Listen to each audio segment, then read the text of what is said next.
Hello friends, welcome to कौशल। आज के video में हम बात करेंगे about sampling and types of sampling, यानी कि इसके मेथड्स।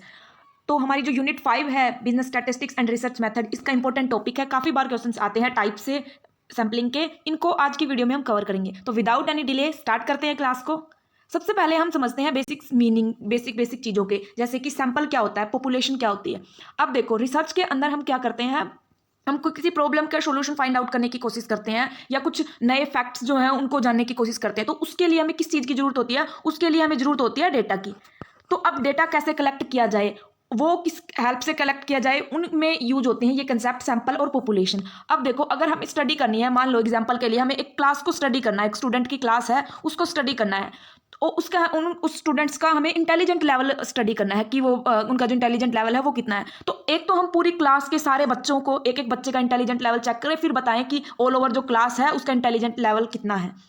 लेकिन ये जो सिस्टम हम पूरी क्लास को स्टडी करें, कि स्टूडेंट्स को स्टडी करें, काफ़ी ज़्यादा कॉस्टली हो सकता है, क्योंकि अब एक एक बच्चे का स्टडी करेंगे तो काफ़ी ज़्यादा टाइम भी लगेगा, कॉस्टली भी होगा और बहुत सारे एफर्ट्स भी लगेंगे। लेकिन इसको अब रिसर्च के अंदर हर कोई तो इतनी मतलब एफर्ट्स और इतना रिसोर्सेज लगा नहीं सकता। तो इसके लिए एक और मेथड जो है या एक और सिस्टम जो है वो यूज किया जाता है, वो सैंपल के थ्रू। अब सैंपल के थ्रू क्या करना होता है, हमें पूरी क्लास के सारे बच्चों का इंटेलिजेंट लेवल चेक नहीं करना, हम उसमें से कुछ जो बच्चे हैं उनको सेलेक्ट कर लेते हैं, ठीक है, और उन बच्चों को स्टडी करते हैं, उनके इंटेलिजेंट लेवल को स्टडी करते हैं, और फिर उनके लेवल जो जो लेवल है उसको हम ऑल ओवर जो क्लास है उसका मतलब जो इंटेलिजेंट लेवल है वो बता देते हैं कि ये जो ऑल ओवर जो क्लास है इसका इंटेलिजेंट लेवल कितना होगा, उन कुछ सैंपल्स के बेसिस पे। इससे क्या होता है कि हमें इतने ज़्यादा एफर्ट्स भी नहीं लगाने पड़ते, पूरी क्लास के हर एक बच्चे को स्टडी नहीं करना पड़ता, सिर्फ हमने कुछ जो सैंपल्स सेलेक्ट किए हैं उनको उनको पर ही हमें रिसर्च करना होता है, और फिर उनसे ही हम जो रिजल्ट्स हैं वो पूरी क्लास के ऊपर इन्फ्लुएंस कर देते हैं, उनको लगा देते हैं।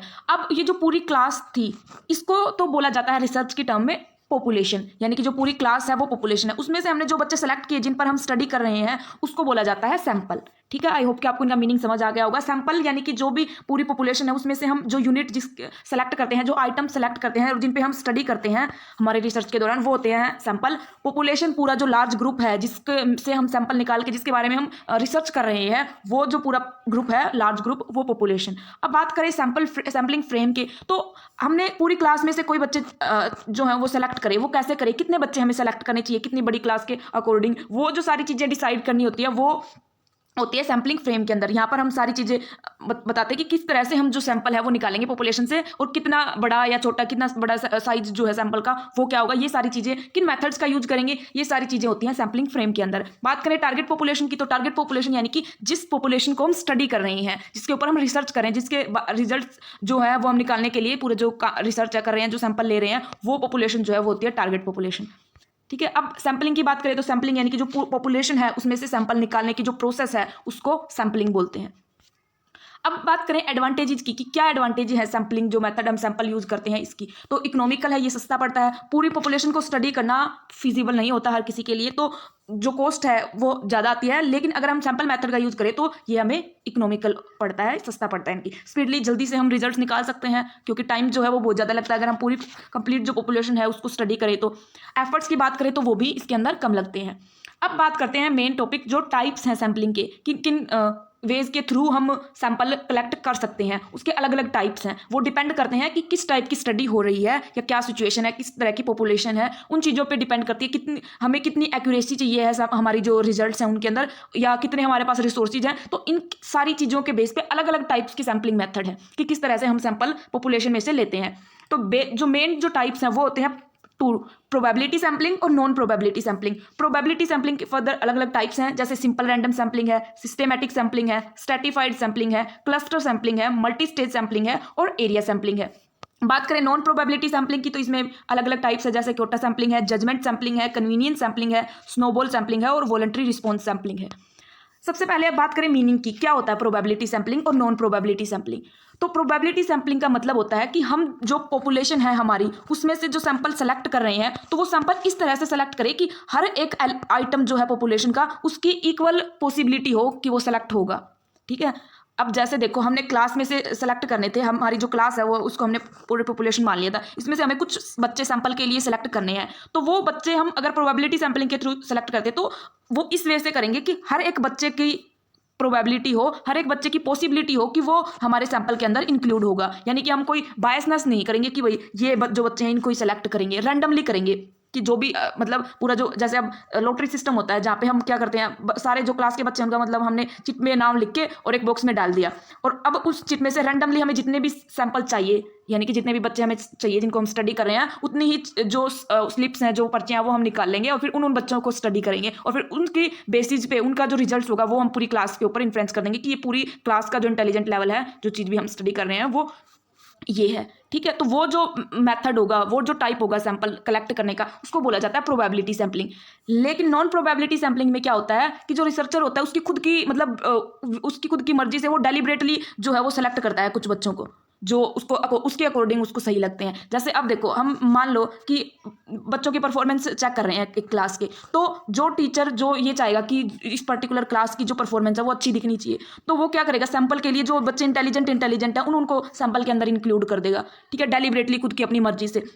तो इस तरह से जो नॉन प्रोबेबिलिटी सैंपलिंग है वहाँ पर इक्वल चांसेस नहीं होता सब सारे जो आइटम्स हैं पॉपुलेशन के उनके सैंपल में इंक्लूड होने का। यहाँ पे डिपेंड करता है रिसर्चर के ऊपर या जो डेटा कलेक्ट कर रहा है उसके ऊपर कि वो किस तरह से सेलेक्ट करता है। ये भी अब अलग अलग मतलब इसकी भी अपनी अलग एडवांटेज है, ये नहीं है कि नॉन प्रोबेबिलिटी सैंपलिंग सही नहीं होती। इसकी भी वो डिपेंड करता है कि हम किस तरह की स्टडी कर रहे हैं, क्या हमारे पास रिसोर्सेज हैं, हमें कितनी एक्यूरेसी रिक्वायर्ड है, हमारे जो रिजल्ट्स हैं उनके अंदर, इस पर डिपेंड करता है। अब इनके टाइप्स को एक एक समझते हैं।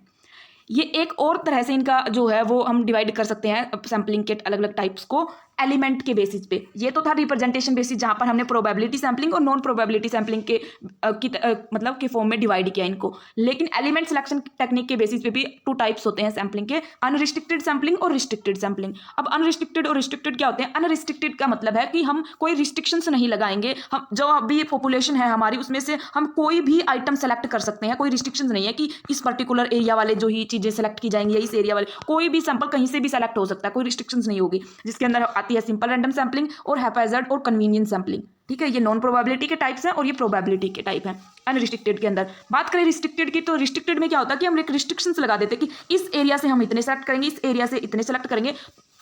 तो वो जो टाइप्स होते हैं वो आती है रिस्ट्रिक्टेड की कैटेगरी में। जैसे क्लस्टर सैम्पलिंग होगी, सिस्टेमैटिक सैम्पलिंग होगी, स्ट्रेटिफाइड सैम्पलिंग होगी। ये क्या होती है इनको आगे समझेंगे। और नॉन प्रोबेबिलिटी में आते हैं परपोजिव सैम्पलिंग, जैसे कि कोटा सैम्पलिंग है, जजमेंट सैम्पलिंग है, ये आती है अंडर द रिस्ट्रिक्टेड सैम्पलिंग।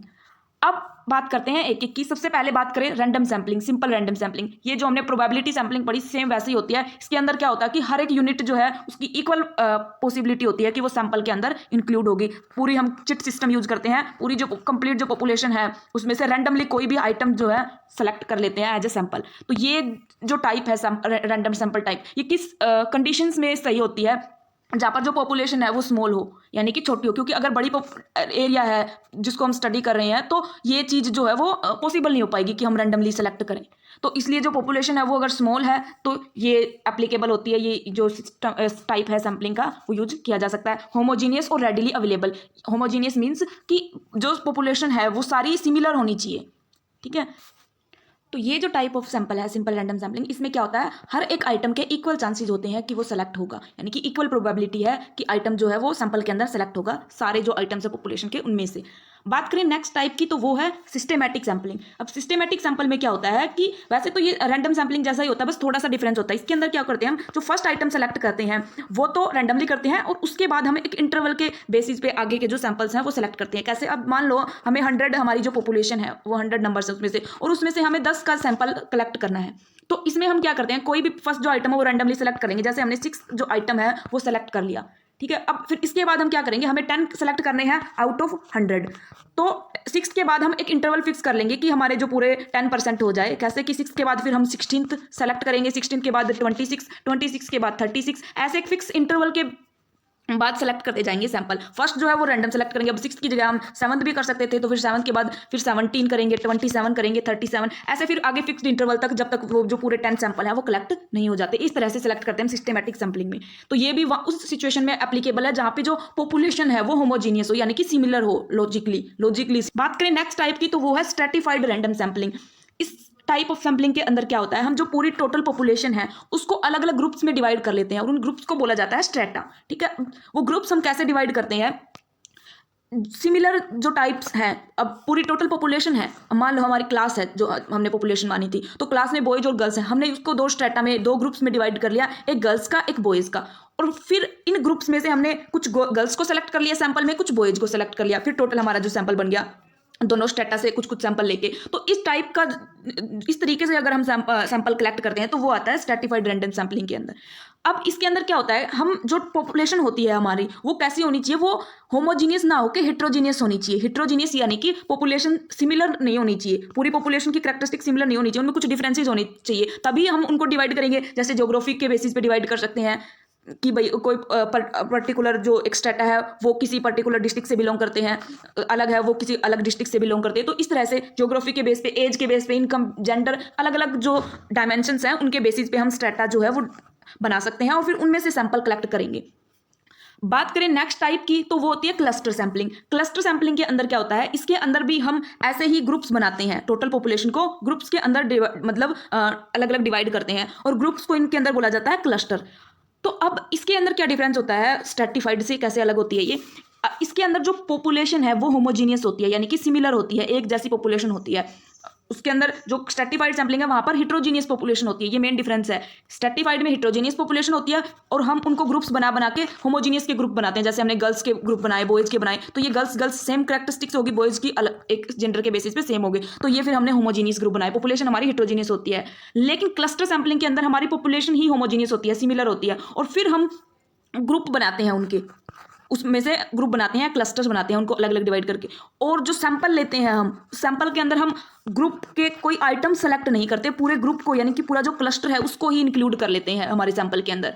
ठीक है, स्ट्रेटिफाइड में हम कोई सैंपल सेलेक्ट कर रहे थे ग्रुप में से, लेकिन क्लस्टर सैंपलिंग के अंदर क्या होता है, हम पूरा जो ग्रुप है, मतलब पूरा जो एक क्लस्टर है उसको ओवरऑल इंक्लूड कर लेते हैं हमारे सैंपल के अंदर। अब ये क्लस्टर जो सैंपलिंग है इसी का एक थोड़ा सा मतलब अलग टाइप होता है एरिया सैंपलिंग। एरिया सैंपलिंग के अंदर क्या होता है कि हम जो क्लस्टर बनाते हैं, जो ग्रुप्स बनाते हैं, वो एरिया के बेसिस पे होते हैं कि पर्टिकुलर एरिया का अलग ग्रुप, इस एरिया का अलग ग्रुप, और फिर उसको पर्टिकुलर जो ग्रुप है या क्लस्टर है उसको इंक्लूड कर लेते हैं। अगर एरिया के बेसिस पे क्लस्टर्स डिवाइड किए जाए तो वो आती है एरिया सैंपलिंग, और नॉर्मली इसको बोला जाता है क्लस्टर सैंपलिंग।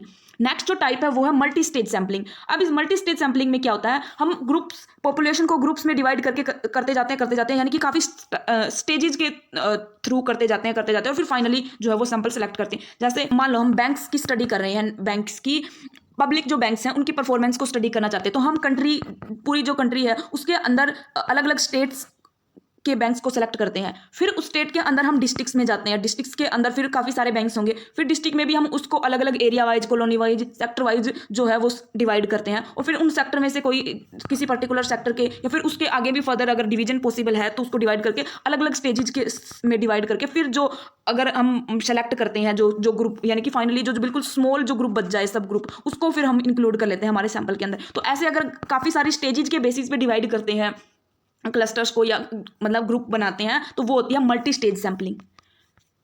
बात करते हैं नॉन प्रोबेबिलिटी सैंपलिंग के टाइप्स की। नॉन प्रोबेबिलिटी सैंपलिंग यानी कि जहां पर हर एक सैंपल, मतलब हर एक आइटम को इक्वल चांसेस नहीं मिलते सैंपल में सेलेक्ट होने के। तो इसका जो टाइप्स है वो फर्स्ट है कन्वीनियंस सैंपलिंग। अब कन्वीनियंस सैंपलिंग में क्या होता है कि जो रिसर्चर होता है वो उन आइटम्स को सेलेक्ट करता है जिनको वो आसानी से ले सकता है, जो उसको आसानी से मिल सकते हैं। अब वो कहीं पर रिसर्च कर रहा है, मान लो वो स्कूल्स में रिसर्च कर रहा है कोई किसी भी चीज़ पे, तो वो उन स्कूल्स को सेलेक्ट करता है जो उसके आसपास हैं या वो जहाँ पर इजीली पहुँच सकता है।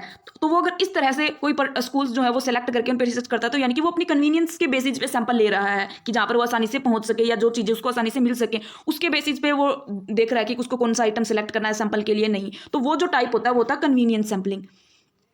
बात करें नेक्स्ट टाइप की तो वो है पर्पोजिव सैंपलिंग। अब पर्पोजिव सैंपलिंग के अंदर क्या होता है कि रिसर्चर जो है वो उन सैंपल्स को सेलेक्ट करता है जो उसको खुद को लगते हैं कि मेरे जो रिसर्च है, मेरे जो स्टडी है उसके अंदर ये इंपॉर्टेंट है, उसके खुद के, मतलब उसके खुद के ओपिनियन के बेसिस पे अगर उसको ये लगता है कि ये जो पर्टिकुलर आइटम्स हैं वो सैंपल के लिए अप्रोप्रिएट है और मैं इनको सेलेक्ट करता हूँ, तो वो जो टाइप है वो होता है पर्पोजिव सैंपलिंग।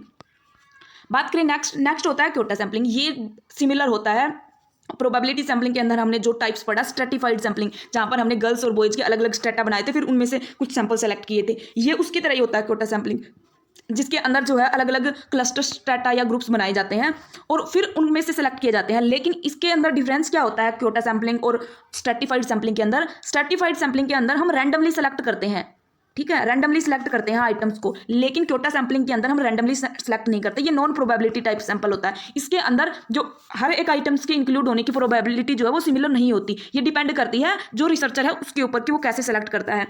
मेन जो है वो उसके अंदर क्या होता है क्योटा सैम्पलिंग के अंदर, कि पहले से ही एक क्योटा डिसाइड कर लेते हैं कि हमें इतने जो आइटम्स हैं वो सेलेक्ट करने हैं, उनको स्टडी करना है, मतलब सैंपल सेलेक्ट करने हैं इतने। तो इसके अंदर क्या है, अलग अलग स्ट्रेटा डिवाइड कर दिए, और फिर उनमें से रिसर्चर जो है जब तक आइटम्स लेगा जब तक उसका जो खुद का जो क्योटा है जो उसको बताया गया है वो फुलफिल नहीं हो जाता। और ये जो सेलेक्ट करते हैं आइटम वो रैंडमली सेलेक्ट नहीं करते, वो अपने क्योटा के बेसिस पे करते हैं कि उन्हें किस टाइप्स की जो आइटम्स हैं वो रिक्वायर्ड हैं उनके बेसिस पे।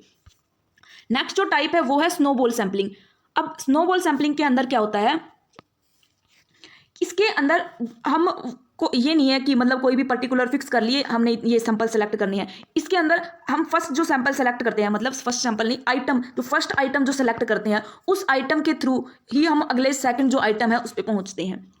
जैसे कि देखो, ये जो इनिशियल जो स्टार्टिंग का जो रिस्पोंडेंट है, अब जरूरी नहीं है कि हम आइटम कि जो आइटम हम सेलेक्ट करें वो कोई पर्सन, मतलब कोई प्रोडक्ट ही हो, कोई पर्सन भी हो सकते हैं, इनसे हमें रिस्पॉन्स लेना हो तो उस तरह से भी हम इंटरव्यू के थ्रू, इन चीज़ों के थ्रू भी हम मतलब जो इन्फॉर्मेशन है वो लेते हैं, तो वो भी हो सकता है। तो इसके अंदर क्या होता है, जो स्टार्टिंग के जो रिस्पोंडेंट होते हैं जो वही हमें बताते हैं अगले के बारे में, मतलब कि नेक्स्ट जो आइटम हम सेलेक्ट करेंगे वो। तो यहाँ पर स्नोबॉल सैंपलिंग में हमने स्टार्टिंग में एक पर्सन या कोई एक आइटम है उस पर पहुंचे हम, उसको हमने लिया हमारे सैंपल में, फिर यही जो आइटम है वही हमें, यानी कि ये जो रिस्पोंडेंट है वही हमें अगले बंदे तक पहुंचाएगा, फिर वो उससे अगला जो है वो अपने अलग बंदे तक पहुंचाएगा। तो इस तरह से हम सैंपल कलेक्ट करते हैं, ठीक है, एक स्नोबॉल की तरह, कि एक फर्स्ट से स्टार्ट किया, फिर उसने कुछ मतलब सजेशन दिए, फिर हम दूसरे पे पहुंचे, फिर दूसरे के थ्रू हम फिर तीसरे पे पहुंचे। तो इस तरह से जो सैंपल कलेक्ट किए जाते हैं तो वो होती है स्नोबॉल टाइप ऑफ सैंपलिंग। बात करें नेक्स्ट की, तो नेक्स्ट है voluntary response sampling. Voluntary response sampling में क्या होता है, रिसर्चर जो है वो खुद सेलेक्ट नहीं करता आइटम्स को, जो रिस्पॉन्स देने वाले हैं, जो रिस्पॉन्स करने वाले होते हैं वो खुद आके अपना जो मतलब रिस्पॉन्स है वो रिसर्चर के पास देते हैं। रिसर्चर खुद नहीं जाता सैंपल कलेक्ट करने के लिए। तो ये जो टाइप है वो होता है वॉलंटरी रिस्पॉन्स सैंपलिंग। जैसे सर्वेज होते हैं फेसबुक पे, यूट्यूब सर्वेज, तो वहाँ पे क्या होता है, जो रिस्पॉन्स देने वाले हैं वो खुद उनके ऐप्स पे या उनके जाके अपनी जो इन्फॉर्मेशन है वो देते हैं। वो रिसर्चर वो खुद विजिट नहीं करते रिस्पोंडेंट के पास, यानी कि वॉलंटरीली खुद की मर्जी से रिस्पॉन्स दिया जाए, तो उस टाइप ऑफ सैंपलिंग को बोला जाता है वॉलंटरी रिस्पॉन्स सैंपलिंग। तो ये थी आज की वीडियो। आई होप कि आपको इन्फॉर्मेटिव लगी होगी। कुछ भी चीज़ समझ ना आए कोई भी टाइप, तो आप कमेंट में पूछ सकते हैं। और अगर आपको पीपीटी या ये जो पीडीएफ है इसका चाहिए तो आप हमारा टेलीग्राम जो चैनल है वो ज्वाइन कर सकते हैं, इंस्टाग्राम पर भी फॉलो कर सकते हैं फॉर फर्दर नोटिफिकेशंस। मिलते हैं फिर नेक्स्ट वीडियो में। Thanks for watching.